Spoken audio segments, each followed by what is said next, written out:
Hey up, it's Steve from the Old Yorkshire Geek. I'm here to review episode 3 of Monarch, Legacy of Monsters. This episode is called Secrets and Lies. Confession, I made a boo-boo in my last episode, episode 2, Departure. I was getting mixed up between the times.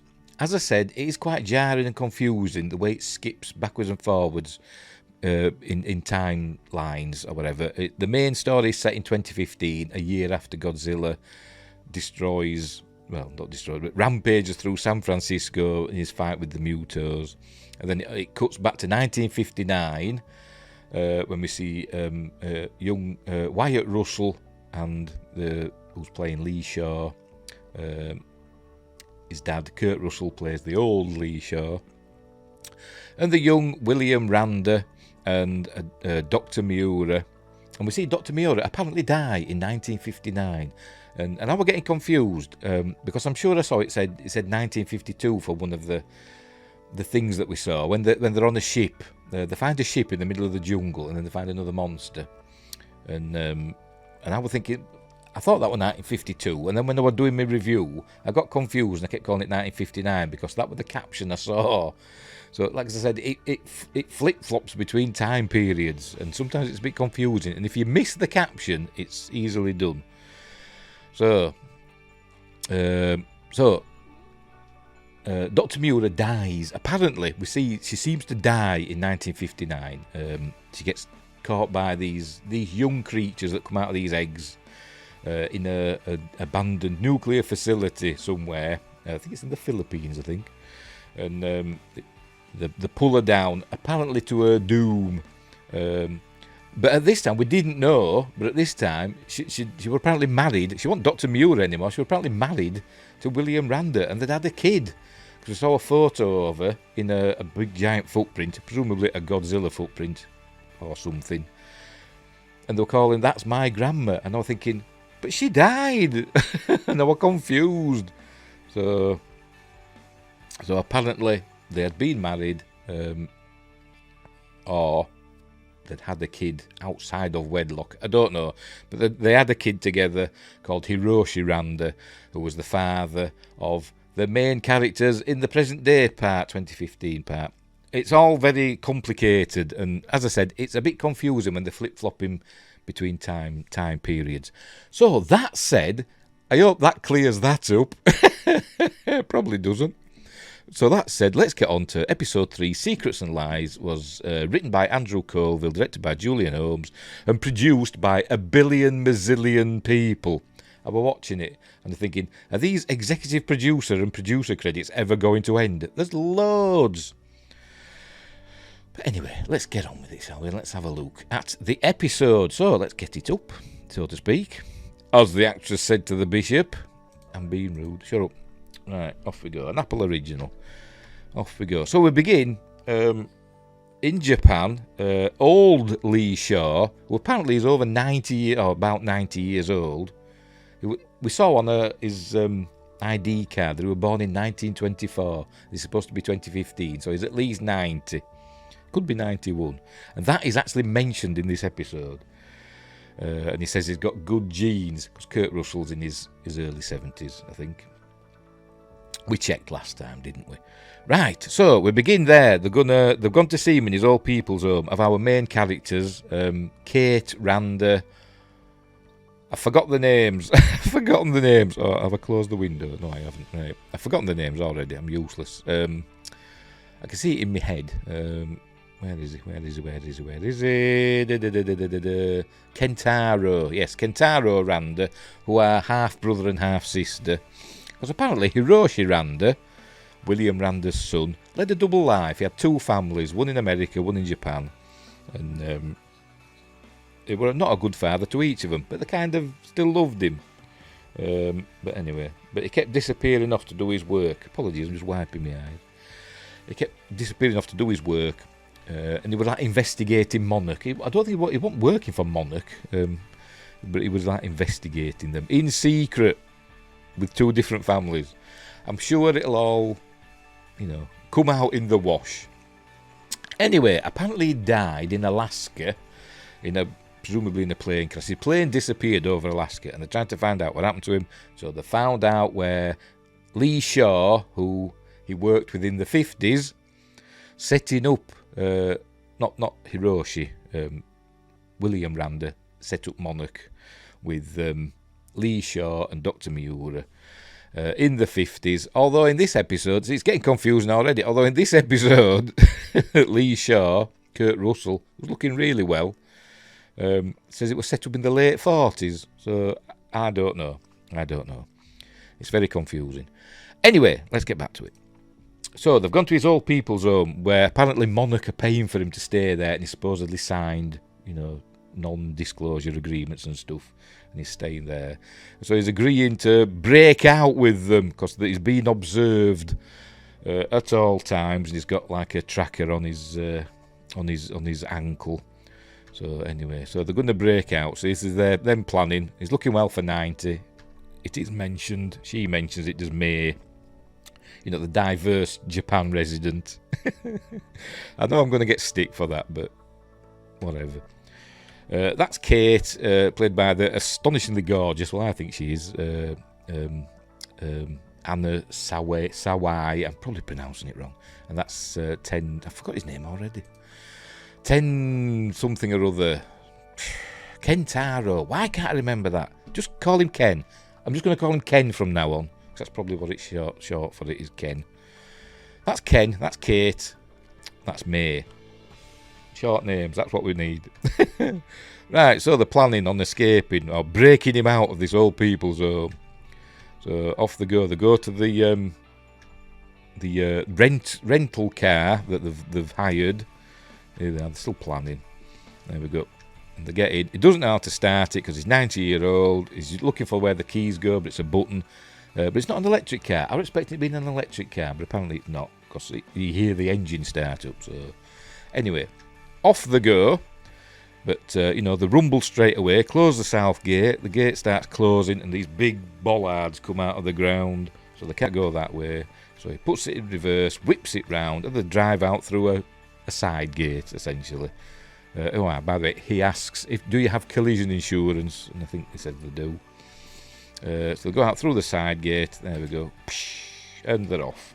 Into the Japanese countryside with Mount Fuji in the background, because it's Japan. I don't know if it was actually filmed in Japan. Maybe it was. I don't know. I was thinking maybe... apparently some of it was filmed in Hawaii. So I'm going to say this is Hawaii with the CG Mount Fuji in the background. But it could have also been filmed in Canada. I don't know. And they also thank Australian government and the New Zealand government. So it could have been filmed anywhere. It's a multinational affair, as are a lot of shows these days. And there he's looking, looks like he's got nice teeth. I bet they're false. Showing them off.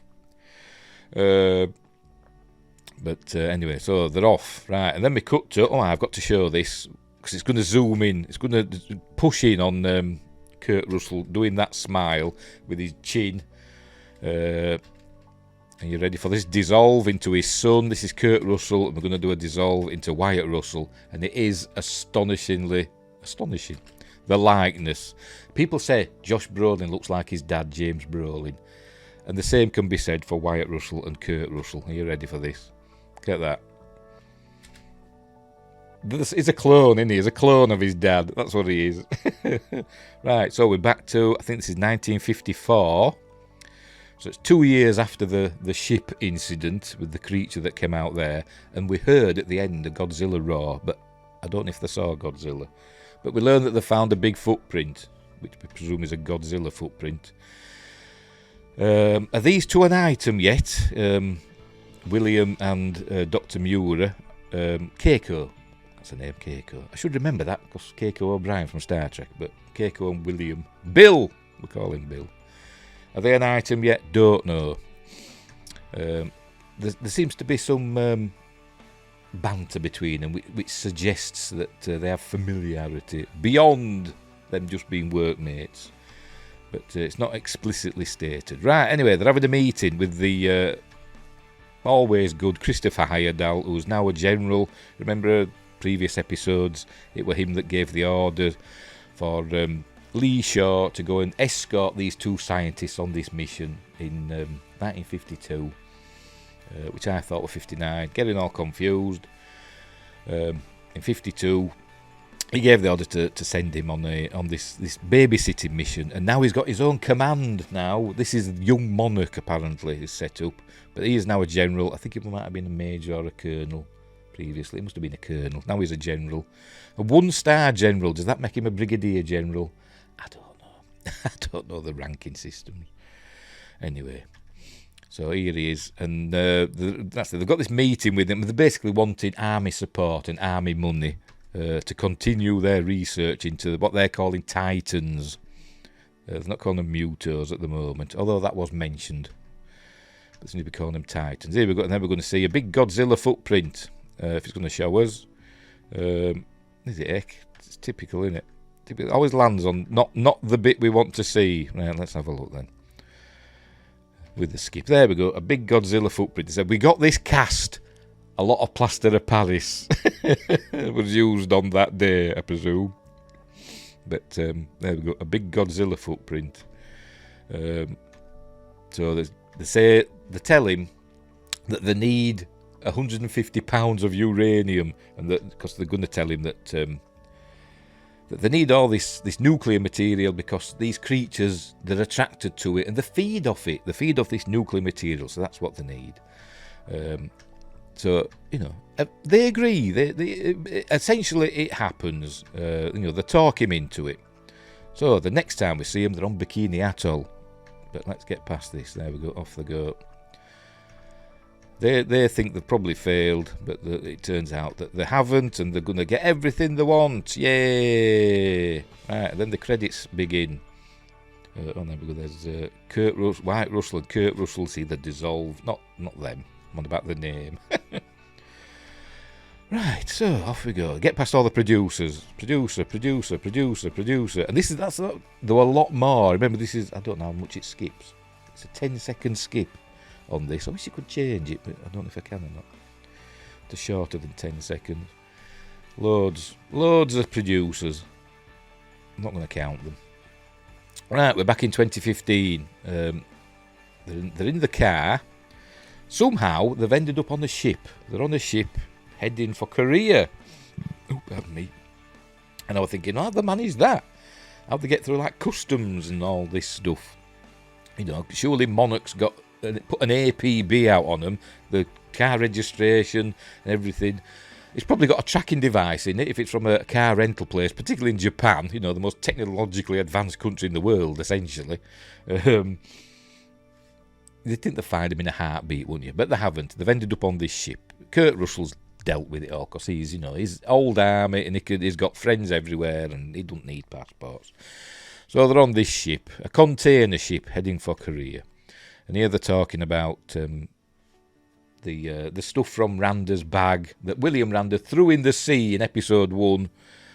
John Goodman threw in the sea in episode 1. From Skull Island, then was fished out of the ocean 40 years later, 30 years later, whatever, in 2013, and somehow ended up back in the hands of William Randa's son, presumably because it had his name on it. I don't know, but so he's looking through all that stuff, and that they're saying, this is all William Randa's work. And then we find out that May had digitised all the data. She'd copied it all to her laptop, which she handily has with her. Because remember in the last episode, they went to her apartment. Kate went to her apartment to see May, and we saw that the Monarch people were ransacking it. But May must have gone out and taken her laptop with all her information on with her. Right, handily enough. There's a lot of plot contrivances, but it's still fun to watch. I'm enjoying it for the most part. But it is a bit silly in places. But, it's giant monsters, so, you can suspend your disbelief somewhat. So, they're going to find out where they have to go. We find out he disappeared over Alaska. And so they're saying, why are we going to Korea? Because Kurt Russell says, I know a man in Korea and he can help us. And they say, well, we need to go to Alaska. Korea's going the wrong way, blah, blah, blah. And Kurt Russell says, well, we'll do what you want to do. And so they end up doing what Kurt Russell wants to do because he's the expert. And then she goes, God, you think, By the way, she's from New Zealand. Did I say that last time? She's not Japanese. But anyway. So where they're arguing about what to do next. And so she's going off to have a look out across, to look at the horizon as the wind blows her lovely can I say that, oriental hair? No, I can't say that kind of these days. Never mind. Forget I said that. Scratch that. She's going out and thinking about what the future may hold. Then we cut to Bikini Atoll in 1954. And here we see they arrive in a jeep, and there's a big bomb on the beach. Look, that this is how they're going to lure Godzilla. Do they know he's in the area? I don't know. Maybe they do. Going to lure Godzilla out of the ocean with this big bomb. It's like a dinner bell. And the painting, and we're going to see it. No, we're not going to see it, are we? There we go. They're painting a big Godzilla thing with an X. It's like a like Ghostbusters in it. But Godzilla Busters, that's what it is. That's what they're hoping it's going to be. And she's not happy, is Keiko, because she thinks they're going to blow up Godzilla. Which is the plan. That is the plan. So Lee goes over to his boss, the general. I'm sure he's got a name. It's Christopher Heyerdahl, after all. General Puckett. Why am I laughing? I don't know. He goes over to him and asks, what's going on? And he says, essentially, he's had his orders too. He says, how many stars are on my collar? And he says, 1. He says, yeah, that means... And then he points upwards to Christopher Heyerdahl. He's an amazing actor. I love Christopher Heyerdahl. My camera's dropped down. There we go. He's an amazing actor, this Christopher Heyerdahl. I love him, because he's in everything, so he's had lots of practice, so he's really good at what he does. And even as this is a hard-nosed general here, even then he's sympathetic. He's sympathetic in all his characters, even when he's playing a baddie. But he's not playing a baddie here. Kind of an antagonist, but it's not a baddie. He's a foil. That's the word, isn't it? He's a foil for Lee Shaw to bounce off. So he's saying he's got his orders from above. There's generals above him. And the order is, if they can lure out one of these creatures, obviously they don't know it's Godzilla. If they can lure out one of these creatures, then they're going to deal with it, because Lee had said earlier on that it is an existential threat to global security, and he repeats that to him. So there we go. So they're going to blow up whatever comes out of the sea. And obviously Keiko's not happy with this, and neither is William. Bill! I don't know why I do that. Shout, though. Sorry. They're not happy about it. But anyway, back in 2015, this is May. She's on the phone, looking out over these islands. They're hugging the shoreline for some reason. I don't know why. In front of these very fake-looking cars. I'm thinking, is she just there by herself, leaning against a railing, and it's all like green screens and CG added. They look very cardboard cutout, don't they? Maybe it's just the lighting. She's on the phone, don't know to whom. It's maybe a boyfriend, I don't know. But she's saying, she doesn't know when she'll be back, blah, blah, blah. Ken's watching. And then when she's done, she says, the time's up. Something's trying to mean her batteries or something's running out. And then she throws the phone into the sea. And Ken says, that's bad for the environment. Because the fish eat the plastic and then we eat the fish. So she says, well, I'll donate to Greenpeace then. Because Greenpeace are the saviours of the world when they're not blowing up French spying boats or whatever the hell they did back in the day. Anyway, so they're having a little talk about nothing in particular. We presume they're lovers from a previous relationship. Anyway, here we go. Oh, this is where he's decided they've got to get rid of all Hiroshi's research. And Ken's not into that. He says, no, it's all my dad's stuff. And they say, well, she's got it backed up on her laptop. But, they said they'll be looking for this lot. And it says, when we get there to Korea, we don't want some over-eager customs official wanting to look through this bag. And so they decide to chuck it all into the sea. And he convinces Ken. Ken doesn't want to, but he convinces him. And then we see these... This looks like bad CG. This looks terrible. I think it does anyway. And all they're saying it doesn't really matter if it doesn't look good. I mean, it's fine, but it just stands out a little bit. I'm always saying, you don't have to make it look perfect. You know, it's TV and movies and stuff. It's a romanticised form of reality. So effects don't have to look 100% realistic. But these look poo. As he throws out these tapes. Is it going to show us? Come on, bloody hell. 10 seconds. It's a long time, isn't it, when you're trying to... There we go. Look at that. Look at that. Looks rubbish. And slow motion as well, look. And does he throw the bag after it? We don't know. I presume so, but it doesn't show us. Did it get churned up in the wash from the container ship? Right, they've arrived in Korea. South Korea, as you can tell by the flag. But why is it so dingy and horrible? I thought South Korea was supposed to be this lovely, progressive place. They've made it look as though it's like North Korea, but it's obviously not. So they're at the customs. I don't know why. Maybe it's just a different customs. It's not like a customs you see at an airport that's all shiny and nice. This must be like customs for like incoming freight ships and stuff. So it's a bit dingy and dirty, maybe. I don't know. But it's what time is it? It's 6:30 by the looks of it. I don't actually know. That's a weird.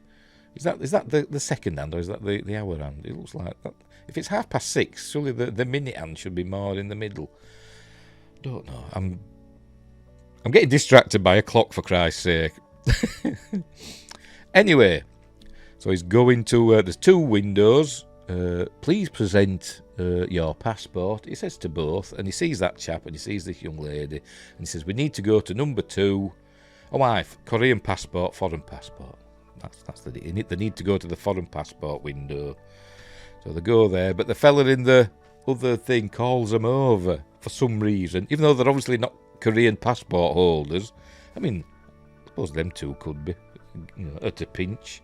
I'm sure Korean people are now shouting, saying, Korean people and Japanese people don't look anything alike. Sorry. Do I look like a Frenchman? Probably not. So he's saying, no, we need to go to this one, but they make him go to the other one. And they said, we haven't got a... He says he doesn't speak Korean. I suspect he does, but we don't know. And he's saying, do you speak English? And he's looking at him like that. I bet he does. And he's saying, we've lost us. We're on the ship, and now all our passports were in a backpack, and we've lost it, and all that. But he doesn't believe him, so they drag him out.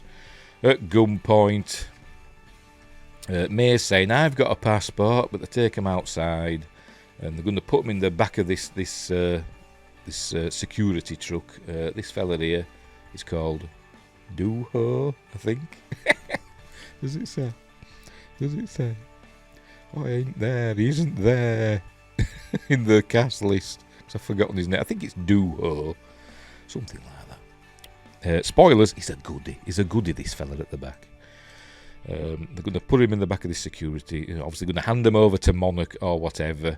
But this fella hits the other guard and shoves him in the back after he's hit 90-year-old Lee Shaw with the butt of his rifle. And Lee says, God, Do-Ho, don't you know how to pull your punches? And then they say, hey, look, hey, old friends. So anyway, so he's got everything arranged for him. So off they're going to go in their Toyota. Meanwhile, back in wherever this is, I don't know where they are. Japan, I presume. They'll be in Japan. They're in Japan, aren't they? Yes. This is Tim and whatever her name is. I've forgotten. She's French. Like a security expert she is. They're awaiting the arrival of this woman who I have no idea who it is. Here she is. She's obviously some top, bigwig at Monarch. She's got on a plane. She's complaining that she's missing her daughter's whatever. Because she's had to come out here and deal with Tim's big mistake at losing Lee Shaw and all the stuff to do with Hiroshi Randa's research. So she tells them to get on the plane and they're going to deal with them later, essentially. I presume he's going to be fired or disappeared. She talks to her in French and this is where we learned that Tim had no authorization to do what he was doing, to go after Kate Randa and all that stuff. But then, as they say, on the plane, we'll deal with you later. But then the French lady, I've forgotten her name, Duval, of course, Duval gets a phone call. There we go. And we learn that they've arrived at, past customs, facial identification, facial, whatever. Technology has told them that Lee Shaw and the rest of his gang have arrived in South Korea. So that's information. So she tells her, well, get a team and go and deal with it. And she says, I need my partner. So she's on about Tim, obviously. So she's sticking up for Tim. Yay, loyalty. So she convinces her that Tim is the best person to track down Lee Shaw. Or is it Hiroshi Randa? One of the other, I can't remember which. But so she convinces her that they've got to deal with it now. So they're now officially authorised to go after their quarry. Right. So, back in South Korea, they arrive at an airport with an old aeroplane, which reminds me of Tales from the Golden Monkey. I know it's not that sort of plane. I don't think it is. But I'm not big on planes. I know Concorde and a Spitfire. That's about my limit. Right. So they've got this plane already. It's got all this all sorted quickly. And presumably it's got really big fuel tanks. Because they're going from Korea to Alaska, which is a really long way. But anyway, meanwhile, back in 1954, they've got the deck chairs out. They're ready to watch a nuclear explosion go off. They've got the goggles ready. There you go. All the... I presume it's army brass. I don't know. They're all waiting for Godzilla to make his appearance. And they must have been there a while, because they're getting antsy now and thinking maybe he's not going to show up. But, as luck would have it, things start happening. The equipment starts fritzing out. Is that due to some, radiation effects? Presumably. But Godzilla's going to arrive, and we're going to get a look at him through the camera in a minute. He gets his Super 8 film, whatever, just with him, starts filming. And we're going to get his first look at Godzilla. It's going to show us. Go on, show us. Nobody show us, is it? Here we go. And get his first... not his first, we saw it in the first episode, didn't we? But a good look at Godzilla. Here he comes. Heading for the bomb, as you can see it there. And she realises that she doesn't want it to happen. She's thinking, this is it. God, they're going to blow up the creature. And she tries to stop it because she sees like a little... It's not a satellite dish, but it's obviously some dish that's sending signals to the bomb, for the blowing up signal. So she decides she's going to go and stop it. So, there you can see Godzilla in the background. He's heading for the island, look. They're not that far away, are they? But it were the 50s. You could stand and watch a nuclear explosion with binoculars, couldn't you? So here we go, and then we've got another look. This is through William Rander's Super 8 film. You see, there we go, Godzilla there, roaring, giving it all that. It is cool, I must admit. There you go, she's looking over there. She thinks, right, I'm going to stop this. So she heads off to pull the plug or whatever. But Lee stops her. He says, no, you can't. And then the bomb goes off. Boom! They'd be dead, wouldn't they, if they were that close? So anyway, so I think, yay, success. They've killed one of the creatures. So she's not happy. But we all know they've not killed Godzilla because we see him again, don't we? He's probably just had a hearty meal with that explosion. But anyway, as far as they know, he's gone. Then we cut to back to present day. They're over Alaska now, and they're going to find out where Hiroshi Rander's plane disappeared. They see his notes, and they're going to his computer. It's all on her laptop, so they go through the notes and they find out where he were headed. They have a little back and forth about Hiroshi and his two families. They think he's lied to them. Kate and Ken, think he's lied to both families, and Lee sticks up for him because he's saying Hiroshi was like the son he never had, basically, and they're saying, it wasn't a lie, it was a secret, as she says. There is a distinction. Or there isn't a distinction. But he says there is. And that, we learn later that he got that from somebody else. Anyway. He got that from Keiko. She mentions it, that same line later on. So this is where they're finding out where his plane disappeared. So they think, yeah, we're on the right track. So cool, there you go. I think it's Dooho, something like that. He's flying the plane. So they're on the way back in 1954. She's still upset that they've killed Godzilla, but we know they haven't. Then Lee comes in and he says he's just been talking to the general and all that, and he's convinced that they were going to have their funding pulled and all that. So he thought, what the heck, I'm just going to go and ask for everything that we want, because as he said, I'm going to shoot for the moon. So he asked for more staff, Monarch listening posts or research posts all around the world, the full Monty, and said, you know what the general said? You haven't asked for enough. So we've been given a blank check. We've got to find out how many more of these creatures there are out there. So there we go. And this is where she says to him about the difference between a secret and a lie. Blah blah blah. And he says something about the court martial. Oh, actually, they're talking about.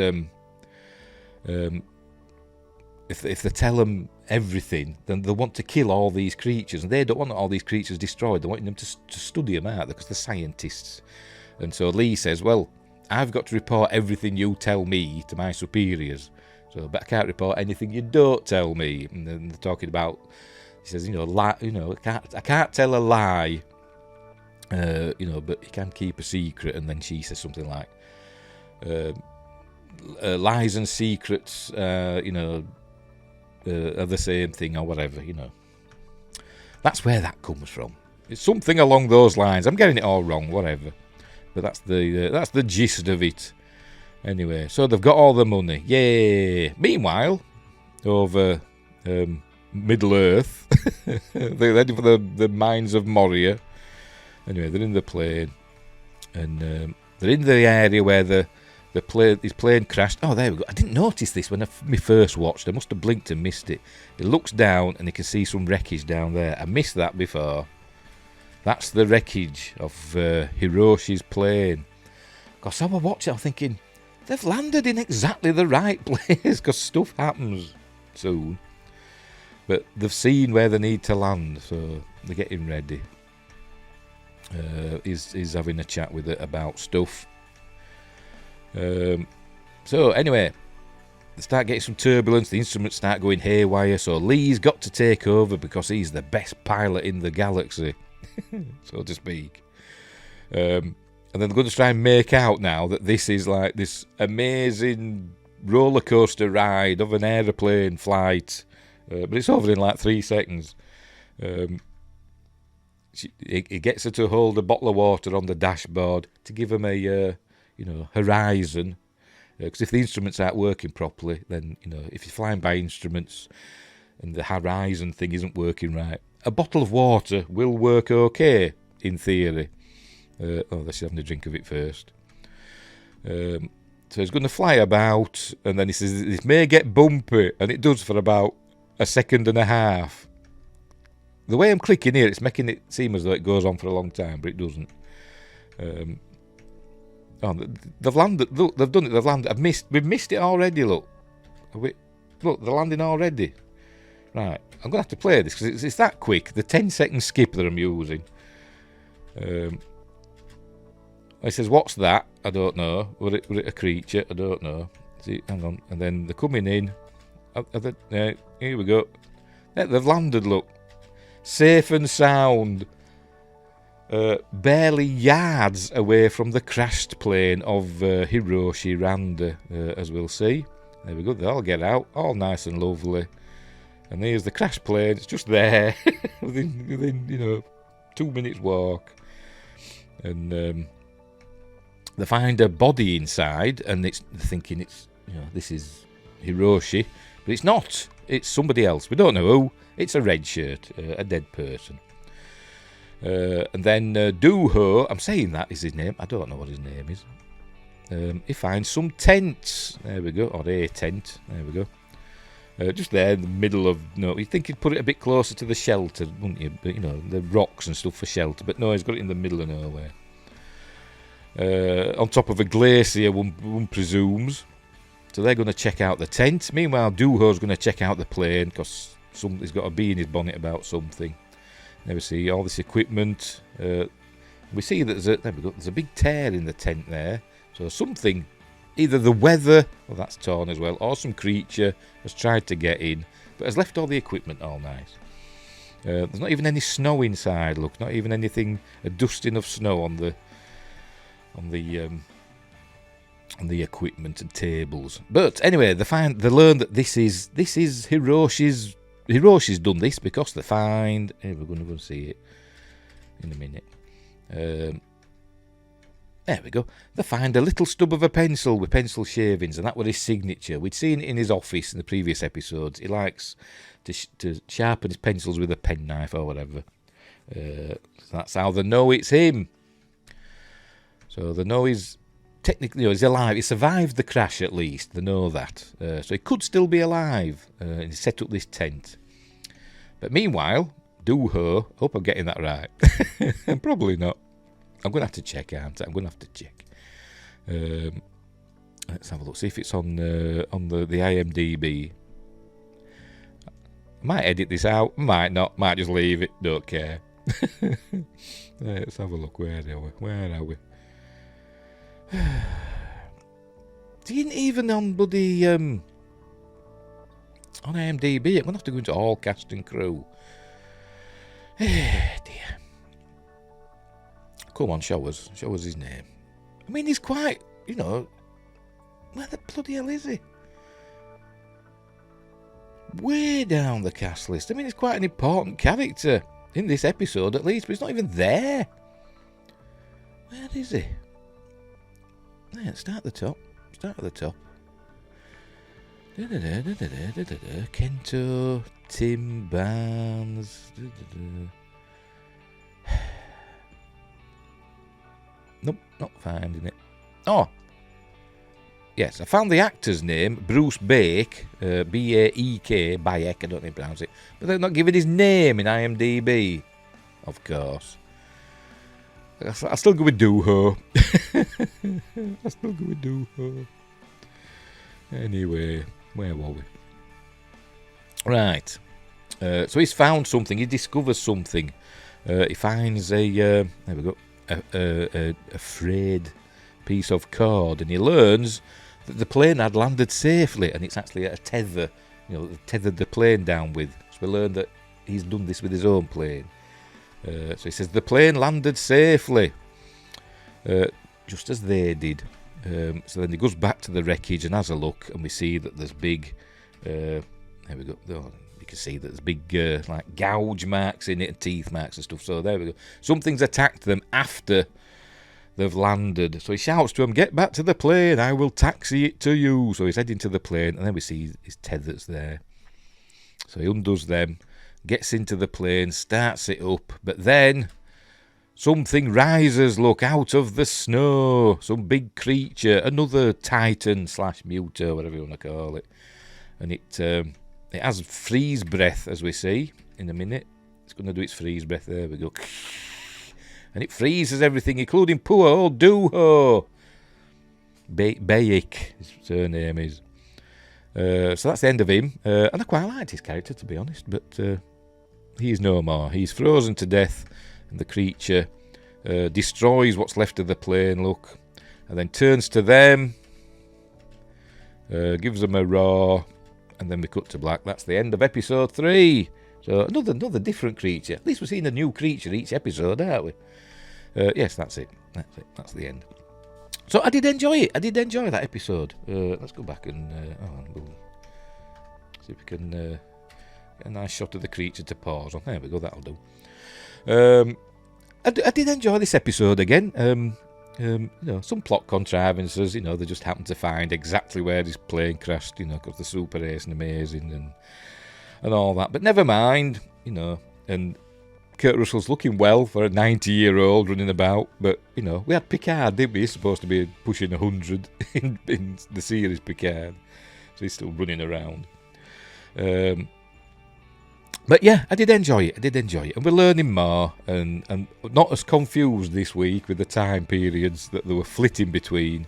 And it was nice to see Godzilla at Bikini Atoll getting blown up. He's fine. But yeah, so we're getting there. We're getting closer. But we still don't know if Hiroshi Randa's alive. I think he will be. But there's they do the suggestion that something got him in his tent, but there's no blood about, so he may have escaped. Ooh, so we will see. But I'm looking forward to the next episode, which is called, I will tell you now, because I've forgotten. I did look it up, but I've forgotten already because I'm an idiot. Next week's episode is called Parallels and Interiors. Right. So, what will that mean? Parallels and Interiors. Dunno. But anyway. Right. So, there we go.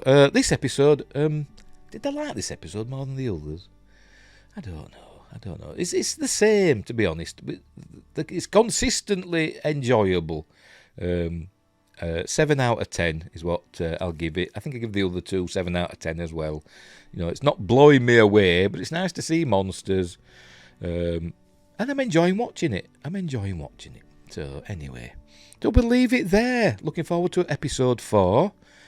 And let's hope, it continues on this way. I suspect it will. But anyway, so we're nearly halfway through already. Next episode's episode 4. There's 10 episodes, so we're getting there, aren't we? But I am enjoying it. So as I said, it's the cast is mostly likable. And young Wyatt Russell, I said, it's dead ringer for his dad. It's nice to see them. Although they're supposed to be the same character, and I know they look alike and stuff, but in my head, I'm having trouble seeing them as the same character for some reason, because Kurt Russell's such an iconic actor, it's hard to think of him as another character, or you know what I mean? I don't know. I'm seeing them as two different characters, not the same character of different ages, but never mind. Right, so we'll leave it there. So, thanks for watching, wherever you are. Look after each other, and until next time, I'll see you there.